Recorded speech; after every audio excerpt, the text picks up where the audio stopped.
Լսել եք, չէ՞ լսել վախկոտ նապաստակը։ Այո։ Եկեք լսենք ինչ է։ Որտեղ նրանք կան մեկ կծել են, որ իրան։ Եկեք տեսնենք այս նապաստակի հետ ինչ է պատահում։ Դրանից նա տխրում էր, վիրավորվում էր, հաճախ լավ էր լինում։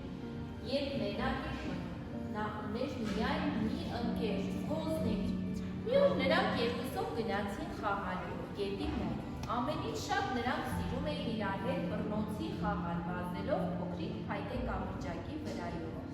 Սկզբում նապաստակներ վազում ոզնիկներին, սակայն երբ Ոզնին վազում էր կամրջով, հանկարծ մի տախտակ կոտրվեց և նա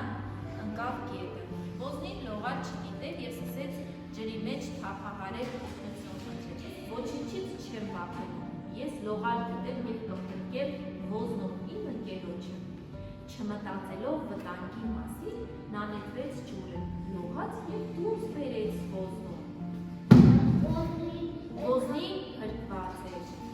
Երբ նրանք վերադարձան տուն և պատմեցին, թե ինչ է պատահել գետի մոտ, սկզբում ոչ ոք չէր կարողանում հավատալ, որ հենց նապաստակն է փրկել ընկերոջը։ Հետո նրանք պատվին մեծ ու ուրախ տոն կազմակերպեցին։ Այդ օրը նապաստակի համար դարձավ ամենաերջանիկ օրը։ Այդ օրվանից հետո այլևս ոչ ոք նրան վախկոտ չէր անվանում։ Տիգրանի ի՞նչ մասին է Տիգրանը։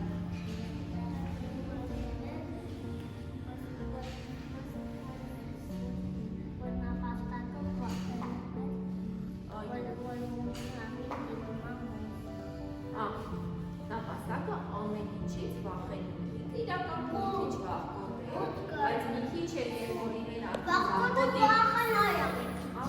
մի քիչ էլ իրեն արդեն վախկոտի պես էին վերաբերվում, չէին վստահում, ասում էին, որ դու կվախենաս, դրանից ինքը ինչ էր անում։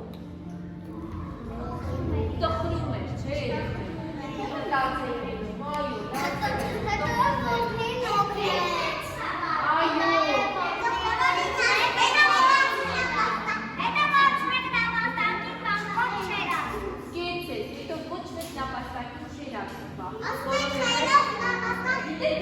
կարևոր բանի մատակարարել։ Մի շատ կարևոր